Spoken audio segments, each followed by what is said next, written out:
again to Sid Cordle, Christian People's Alliance. And Sid, it's all happening. Ms. Mahmood is going to rescue us and make us all into Danes. So we better start wearing those stupid hats with horns. And little does she know that it's a comparative nonsense.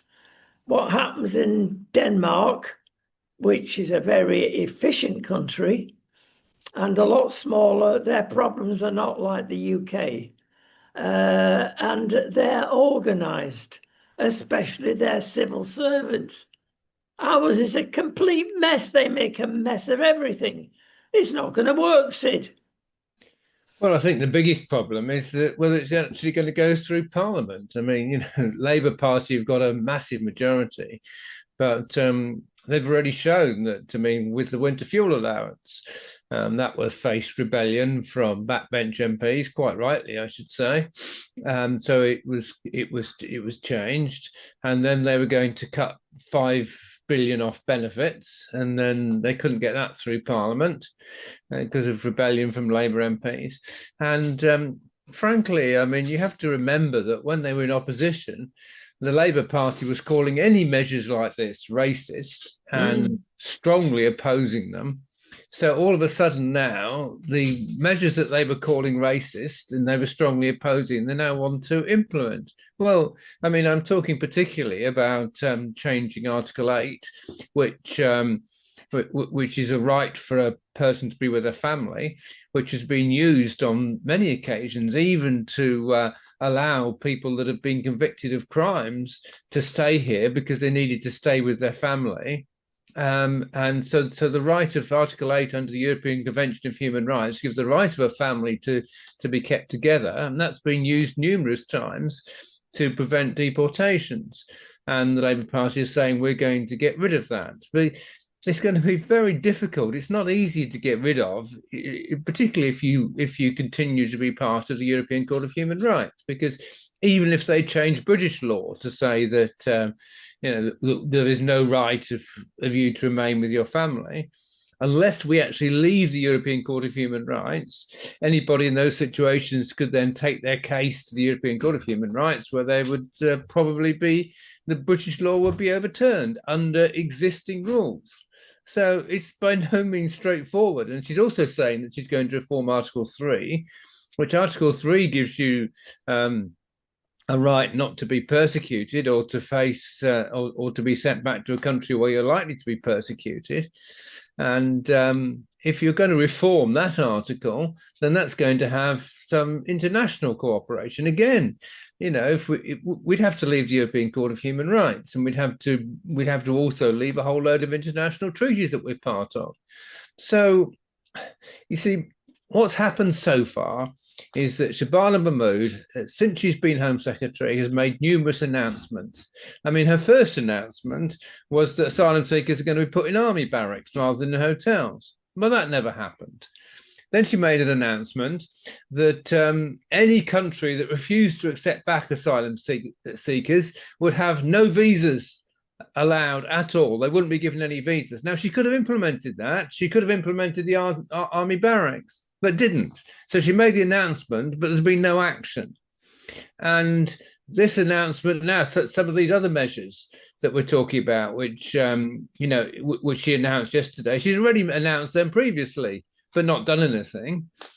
So frankly, also, by the way, I should say that one of the giveaways for me was the fact that she also said that she's been extremely pleased with the reaction from the media for her measures. So it's like, oh, okay. So is that really what it's all about? Just trying to get some sort of media headline that says, oh, the Labour Party is now getting tough on immigration. They're going to do everything that Reform said that they were going to do. So there's really no point in voting for Reform.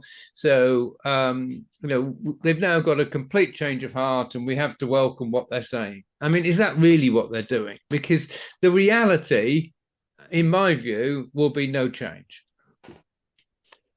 Right, I agree. I think it's a disaster. Late night television had some people on there that knew what they were talking about. And this was put to them. And they all said, It's a joke. It's window dressing, which is what we're saying in actual fact. Yeah. Nothing's going to happen. Yeah. He said, even a barrister confirmed this. They're going to drive coach and horses through it. Hmm. There's lots of loopholes. It's impossible. Mahmood has had a conversion. It was only a short time ago. She was in Greece encouraging all illegal immigrants on boats there to come through Greece. It wasn't long before she was criticising everything now that she is lauding. And Badenoch's not without culpability. She thinks she's wonderful, Mahmood. Really? Do you really think? Yes, we'd like to work with you. Now, as you've just said, it's so obvious, Sid. They're frightened to death about reform. That's Hmm. all that's happening here. And frankly, it's disgraceful. It's a Rwanda situation, call it what you like. Anything that's likely to do anything is not done. Yeah. And beware, things are going on in dark corridors, Sid, even involving other parties, even involving the Green Party, even involving, well, I don't know whether Sultana's party or Jeremy Corbyn's party have any call here. They're the only one that are different apart from reform. Yeah. Well, yes. I mean, absolutely. I mean, you see, I mean, yeah, I mean, we're totally agreed that basically there's going to be no change. But I should just say regarding Kemi Badenoch, I mean, I did actually listen to her response, and she did say very clearly, you can't implement this without leaving the European Court of Human Rights. And that is now Conservative policy. So the Conservative Party aren't just simply saying, yes, we support you. They're saying, yes, but the implication is you've got to leave the European Court of Human Rights. The other thing, by the way, I should say, is that in an interview, Shabana Mahmood was asked, are these measures going to lead to a reduction in the number of illegal immigrants coming across the channel? And she refused to answer the question. She did indeed. Yeah. So, see, what they actually should do is put the Royal Navy in the channel and basically say we're not allowing any small boats to cross into British waters. I mean, it's quite simple. Literally have a battleship there that basically is parks itself in front of the any small boats trying to come across and basically saying you will not pass. Now, bearing in mind, Donald Trump has managed to build a wall between America and Mexico and succeeded thereby in stopping all illegal immigrants coming into the United States. It's much easier to defend a sea border than it is to defend a land border. So, it's not actually that difficult for us to stop them coming across. And that is what needs to be done. We need to stop Together, them as coming you, across, and we need to leave the European Court of Human Rights. yes, That's what, absolutely. And associated laws, as you've mentioned. yeah. And it's not difficult. They don't want it to happen, Sid. Let's be brutally honest. Yeah, no, absolutely. Totally agree with you. I mean, it's like you say, it's window dressing. And the reality is that they're just going to allow immigrants to come down. The other thing, by the way, in her announcement, which is, if you like, in the subtext, was we're going to give illegal immigrants more money than we're giving them now to give them a greater incentive to return to their own country. And she also said that we're going to create a new legal path to immigration in addition to the current legal path to immigration. So what's that going to look like? So alongside all these things, announcements she's made about how she's going to tighten up, she's also said that there's going to be things are going to be more favorable for illegal immigrants in these two respects. Now, what we're really going to see is no change to the existing laws because nothing will go through Parliament. It's all just window dressing. But there will be real change in terms of greater incentive for immigrants to receive money from the government. And also, there's going to be a new legal path to immigration. Is this going to be free entry? I mean, at the moment, the legal path to immigration is quite expensive. I mean, it costs quite a bit of money to make all the applications and everything. Plus, if you go on a work visa, you've got to be earning, the figure now is 38,000 a year. So it's difficult to get a work visa. Getting student visas, you've got to make sure you're on a bona fide course. I mean, and some of the courses aren't bona fide. So is it going to be easier to get a student visa than it is now? I don't know what she means by it's going to be a new legal path for immigration, frankly, and I'm very concerned about it. Yes, indeed, so am I. And the hypocrisy gets stuck in my throat of Mm. this government. And it's even coming out here. One of the things mentioned is, when we get our digital cards, we'll be able to trace everything that goes on in the country, even to illegal immigrants. 1929, it'll come in and it will solve all our problems. What a load of rubbish. It will create more chaos. I can get an ID card made in India or even Ukraine within 3 days. They are commonly available. And it's a nonsense, all this, Sid. And the other thing is, I've got a question for you now to prove what nonsensical it is. Again, in the subtext, as you said, this time they've got a situation whereby they can get rid of people. And let's talk about this actually, because they're already here, Sid.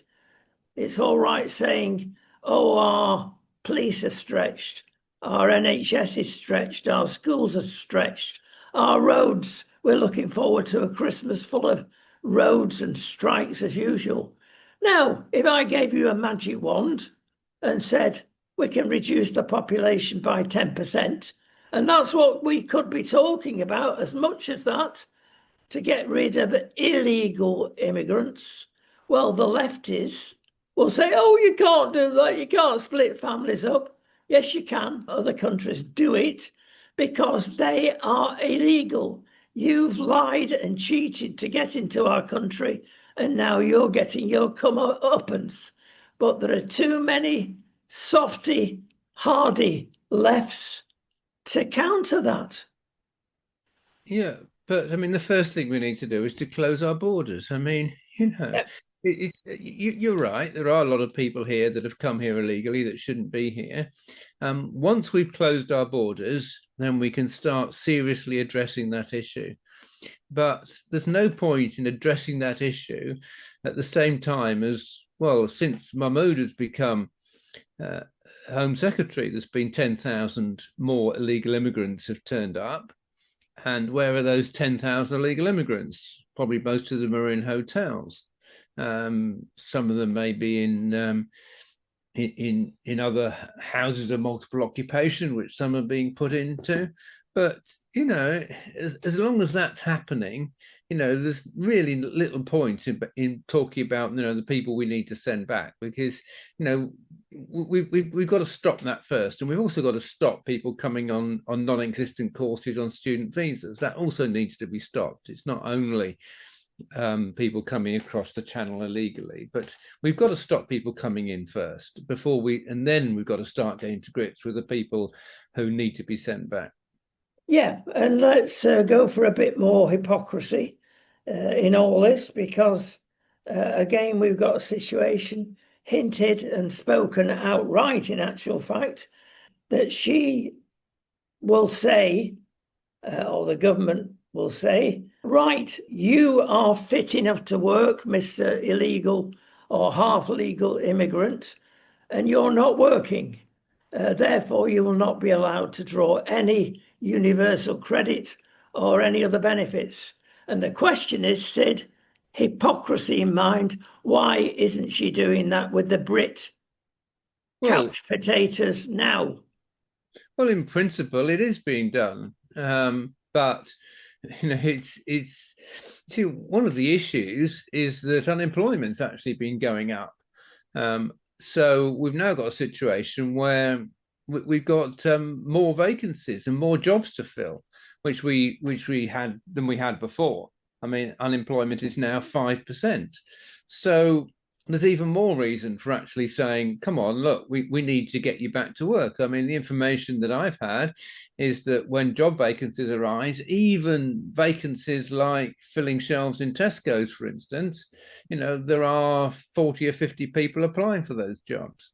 So, it's actually, we're now in a situation where actually getting jobs, I guess, is harder than it was before. But which so it's difficult. It is difficult because if somebody says, I'm not able to work, and it's very difficult to get jobs, the problem becomes harder. But when it comes to illegal immigrants, it's like, well, there's plenty of jobs out there in hospitality. Let's turn to Trump for a solution. Again, it's happened in two different areas. I'll quote one. Maybe we got time to quote the other one. But in certain parts of America, he's sent in like a SWAT team, if you wish.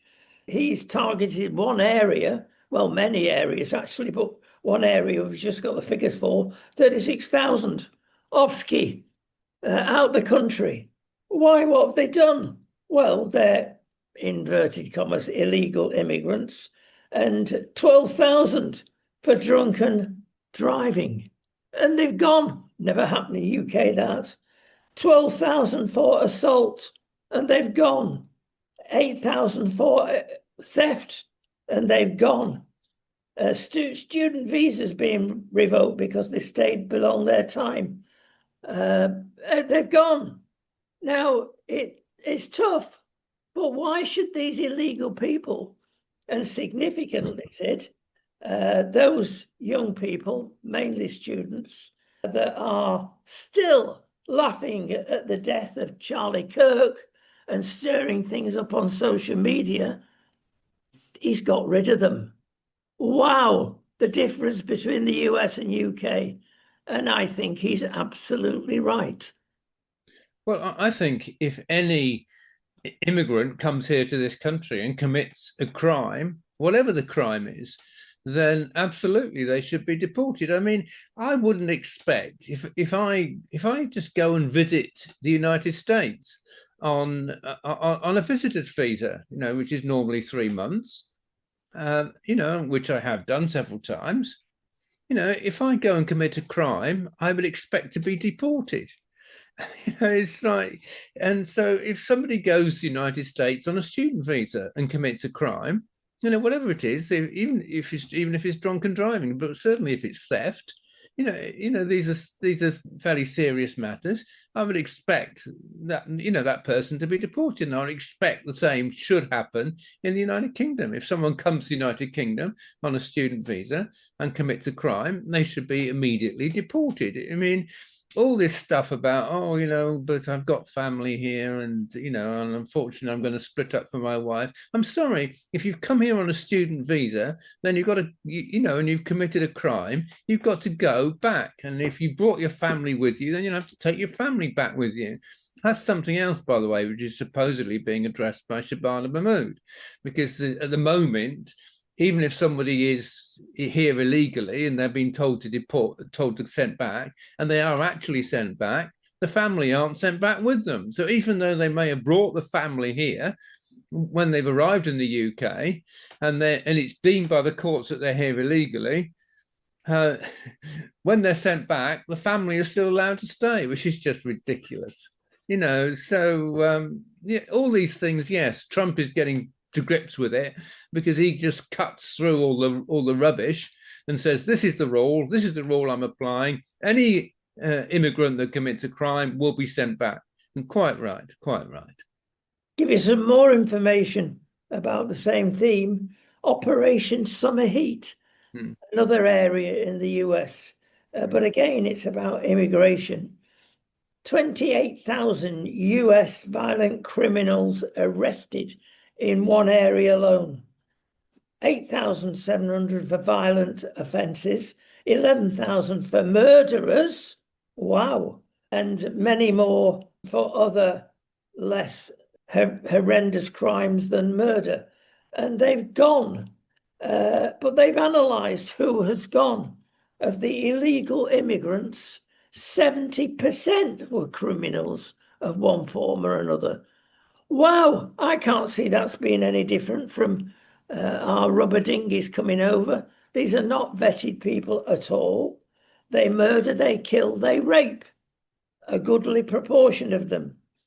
And Trump has found in this area that the crime has gone down by 20% overnight. Now it's about time the trendy, progressive liberals were seen to be culpable, Sid, and somebody should have the courage to speak out against them. They are just as responsible, some people are saying, as the actual criminal lot. Well, yes, I mean, Trump has said many times that, it's all these people coming across our borders, we don't know who they are, but countries have been emptying their jails and just sending them across the United States. You see, Biden, when he was elected, the first thing he announced was no one will be sent back. Which, see, if you make an announcement, no one will be sent back, it basically means if you can get into the United States, then you'll have permanent residency. Because no one is going to be sent back under Biden. So all they had to do was just to get in. And if you bear in mind, he also opened all the gates in Trump's wall, and any gaps, he just said no gaps must be filled, and then people were allowed to come across seas without any restriction. It was actually relatively easy to get in. So if you can get in, and the government has a publicized policy, no one will be sent back, then it's not surprising that under Biden, they actually had 5 million immigrants turned up in the United States. And Trump was saying, look, this country's just emptying their jails and sending them into the United States.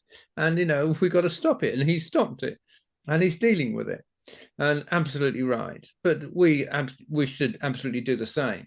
One of the things I think that's going on, frankly, is that we've got these grooming gangs, which we know they exist, but illegal immigrants are being told, if you go to the United Kingdom, we can arrange for you to have sex with young children. Now, the reason why I'm thinking like this is because of Kabatu. You see, Kabatu came over to this country, was put in a hotel, and he then sexually assaulted a 14-year-old girl. When he was then arrested, because there was a massive outcry about it, so he was arrested and charged and put in prison. And he said very clearly, I had no idea that in the United Kingdom it was illegal to have sex with a 14-year-old girl. He said, I got no idea. But he said, now you're telling me I want to go back to Ethiopia. So that also tells you he wasn't fleeing anything. You see, what the left are saying, all these poor people that are fleeing persecution, he wasn't fleeing anything. He came here for sex. That's basically what he said. So why did he come here for sex? Somebody must have told him you can have free sex with 14-year-old girls in the United Kingdom. Somebody must have said that to him. Otherwise, he wouldn't have said, I got no idea it wasn't allowed. Because, it's just common sense that you can't have, a grown man like him can't have sex with a 14-year-old girl. It's, so he was given false information. So if he was given false information, how many others are being given false information and are basically being told, come over to the United Kingdom and we'll arrange for you to have sex with young girls? I mean, that's what I think is going on. And that's why these grooming gangs are so serious and why it is absolutely, utterly disgusting that Sadiq Khan, as mayor of London, in charge of the police in London, is saying there's no evidence of grooming gangs in London. And that is why I am so furious, frankly, with Sadiq Khan, for saying that there's no evidence of grooming gangs in London, when actually they're now finding there's 9,000 cases which the Metropolitan Police have found, which they're now investigating, of people that have been groomed for sex in London. 9,000 cases, but he had no evidence at all. I mean, it's frankly, it is criminal, and a stop needs to be put to it, and a stop needs to be put to it very quickly. Indeed, it does. Something else rings a bell about Miss Mahmood. She clearly stated in her interview last night with Chopper regarding the grooming gangs. Why has nothing been done? He said, have you got a date? And she hadn't. She couldn't say, oh, well, it will take us time to get to grips with this problem. Yes. Nothing is being done, Sid. Oh, no, absolutely. Because the Labour Party never wanted to set up an inquiry into the grooming gangs. And beforehand, they were sort of saying, you know, when the Conservatives were talking about it, oh, you're being racist and so on and so forth, and we don't need an inquiry. And then finally, they agree, okay, yeah, we'll have an inquiry. But when they set up the inquiry, they had a restriction that all witnesses must present their evidence in advance and no witness can be questioned by the chair of the inquiry. So that is why the two chairs of the inquiry, which they put in place, both resigned. And that is also why the witnesses who said, I'm not going to an inquiry and just presenting my evidence in advance, not allowed to give any verbal evidence at all to the inquiry. That's complete nonsense. I'm not giving evidence on that basis. So the witnesses are refusing to give evidence, and the chairs of the inquiry have all resigned. So we're now left with an inquiry with no witnesses and with no chair, yet Keir Starmer is saying he's totally committed to the inquiry, and Shabana Mahmood is saying she's totally committed to the inquiry. The fact is, the whole thing is just a complete farce. Like so much, Sid. I mean, let's again be honest and say, which government in the first 14, 15 months of its existence have had 16 major scandals? I mean, major scandals. And in the normal world, one of those scandals would have brought down a government, and it still carries on. So who's protecting two-tier Britain? That's 17 scandals, if you include that one. How do they get away with it? Who's protecting them? Well, the reality is that the establishment, which includes most of the media, I mean, you've got the exceptions now of GB News and Daily Mail, but most of the media are supportive of the Labour Party. Certainly, organisations like Guardian and BBC and ITV and Sky News and all these organisations, and are totally supportive of the Labour Party. And then you've got the police, which are basically working with the Labour Party. I mean, we've got these horrendous situations where Christian street preachers have been frequently arrested for causing offence, yet not a single one has ever been convicted in court, but somehow that's what the police are engaged in. But when it comes to grooming gangs, they just do nothing. And by the way, while I'm talking about this, I should say that we're given statistics which say that crime is going down. Violent crime is going down. Sexual crime is going down. I'll tell you, they're not recording crime. A lot of the crimes are literally taking place, and they're not investigating grooming gangs. They're not actually, they're not investigating theft in many instances. So this whole idea that recorded crime is going down, yes, recorded crime is going down because they're not recording it. That's the reality of it. We have a terrible government supported by the media, supported by the establishment, but people can see through it. And the vast majority of people in this country have seen through it, which is why in opinion polls now, the Labour Party is struggling to get about 15, 16% of the vote. And in by-elections, they're not winning any. I mean, they're losing them all because people have had enough, and the sooner that we have a general election and get rid of them, the better. Yes, and so many people think the same way. Let's give you something to really sharpen your teeth with. I heard a lecture the other evening that was so incisive and reveals so much of what is really happening. And it started off by said that basically you've got now Islam joining forces with the far left.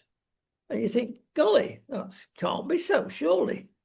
It can, and it's happening in the States, and it's happening in Europe, especially Britain.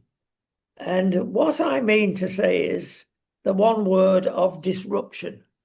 This is of course, the communist songbook to disrupt and move in.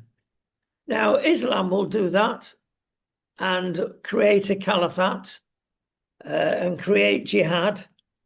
By the way, a lot of people don't realize what jihad is. Basically, it's disruption. That's what it means. And in also physical disruption. So it's not a nice situation as an Islamist, especially a lefty Islamist. They're called to struggle. Again, another definition of the word jihad. And struggle physically, indeed. And they're combining their progressive notions with the left, who are deliberately trying to create a globalist situation and a Marxist situation. And this is what is going on. This is the real fight. This is the real world war, if you wish. And we're in the middle of it, and people are just not aware of what is happening. Well, yeah, absolutely. You see, it's quite interesting that someone like Jeremy Corbyn, for instance, called Hamas his friends. And he's now setting up his new party, and he's basically making it very clear that this new party is totally pro-Islam and pro-Hamas. But we've also had it with the Greens, you see, because the Greens were also totally pro-Hamas. So, you see, if people don't understand what I'm talking about, you see, when you're pro-Hamas, you're basically saying that you are pro an illegal terrorist organization, because that's what Hamas are, as far as the United Kingdom is concerned. They are an illegal terrorist organization.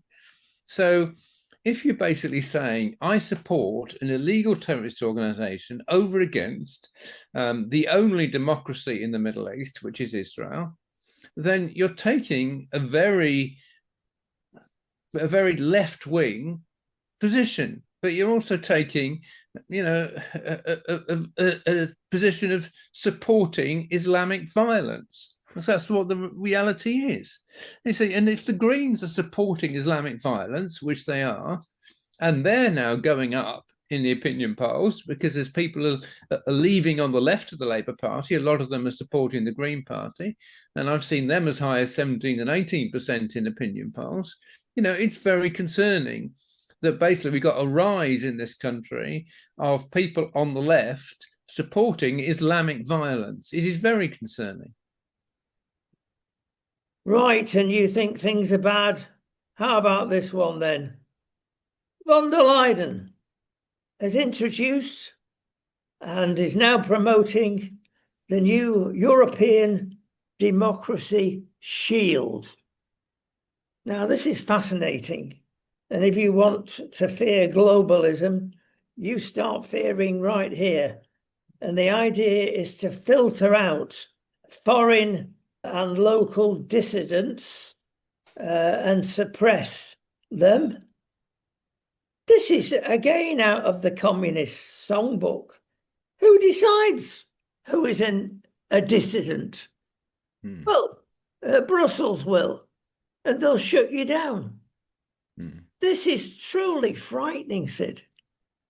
Oh, yes, it's speech is being controlled more and more. You see, I find it concerning, frankly, that even often when I put comments up on GB News, that I get the response, content deactivated. You see, what I've said on this program about the link between grooming gangs and illegal immigrants, see, that is controversial. There's clear evidence for it, but it's a controversial statement. When I've put that up on GB News, it's immediately deactivated. You're not allowed to say that.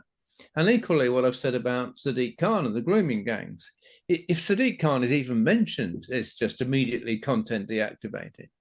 And we've had a situation where our X account has been cancelled, which X is supposed to be the freest vehicle in social media, because now Elon Musk owns it. It's Elon Musk has said this is going to be a free speech platform. It's supposed to be a free speech platform, yet we're cancelled. It's like, and we haven't, all we've done is expressed opinions with clear evidence to support them. I mean, there's been no personal abuse on our platform. I mean, we haven't engaged in personally attacking people. We're only talking about policy, and the policy people with evidence on every occasion, and the policies that people are pursuing. So why on earth are we being cancelled? You see, but this is now becoming an international feature. All speech is now being monitored, and the United Nations is certainly in favor of getting rid of all hate speech, is basically what they say. And if you talk about a link between illegal immigrants and grooming gangs, then that is hate speech. So you must be silenced. And if you talk about Sadiq Khan not dealing with grooming gangs, then that is also hate speech. So you must be silenced because they don't want that message put across. I mean, those facts have got to be covered up. Control, that's what they want. Listen, we've got to lower our blood pressure and talk about footy before we go. And again, we're in one of these dodgy fortnights where nothing happens. We'll find something to talk about, though, Sid. And that is apparently the World Cup in 2030 is going to encompass lots of countries, including Mexico. And already they're shooting dogs in the street, would you believe, to tidy up the city. Too many wild dogs. Bang, bang. And we've got a place. It's like in the old days when the king and queen visited your town. Suddenly, everything was painted and it looked great. Well, this is more hypocrisy, of course. And such is the power of footy now. They're way ahead, aren't they, of the game? This is, but they're shooting dogs. Good thing, Sid. Well, all I can say is that the personal experience I've had is something similar. Was when they had the Olympics in Stratford in London, and I saw a dramatic change in the area. Not only when they built the Olympics on the site, which I did know because I knew people that lived in the area and I'd actually been campaigning in the area, so I knew the area where they built the Olympics, and it was utterly transformed. And not only did they actually transform the site, they also set about repairing any pavements in the vicinity. They transformed the railway station in Stratford, and they built this beautiful shopping centre, beautiful housing for people coming, which has now basically become housing for residents in the area.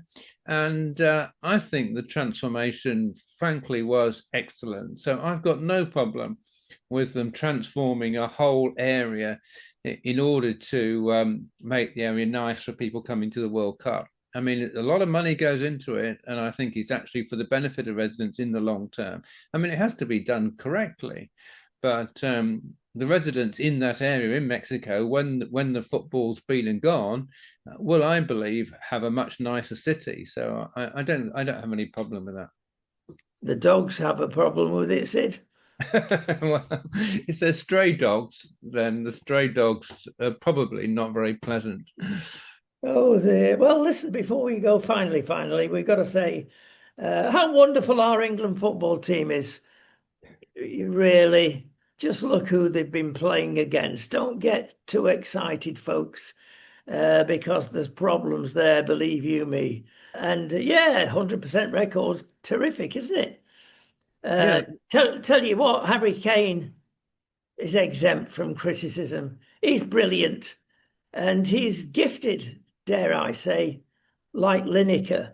They knew where to be. It's as though they received a prophecy.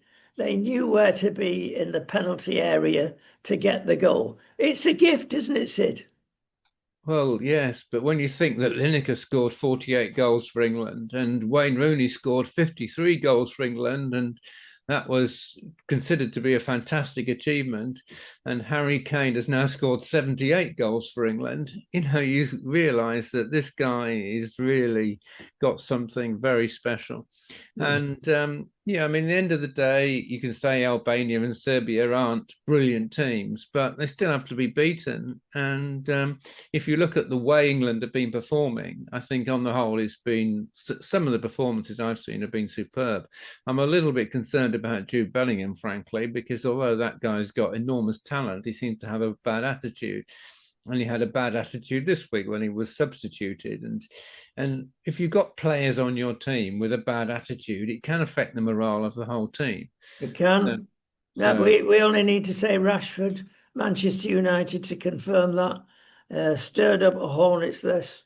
And talking about Man U, they did have the opportunity to buy Harry Kane instead of spending 3 times what he would have cost on other much lesser players. Can't get it all right, can you? no, well, it's interesting. Yes, I mean Bayern Munich, probably when they signed Kane, may well have thought, well, it's worth a risk because this guy's obviously a proven goal scorer. They wanted someone to replace Lewandowski, who'd done brilliantly. But Kane must have surpassed all their expectations. I mean, yes, he's done brilliantly for Bayern Munich. And it's okay saying, oh, well, yeah, but maybe the Bundesliga is not as good as the Premier League. Possibly, but you've still got to beat what's in front of you. And he's also done very well in the Champions League. And the Champions League are as good a teams as the Premier League without a shadow of doubt. So it's not only in the Bundesliga that he's been scoring goals. And as we've said, he's also been scoring lots of goals for England. So, yeah, he's been a brilliant footballer and is a footballer with a very good attitude as well. I mean, Absolutely. he's captain of the team. He's a pleasure to have as captain. He's a pleasure to have in the England team. Yeah. There you go. Listen, we've sorted out football. So politics is easy, isn't it? Really? Thank you, Sid. We'll see you next week. Cheers.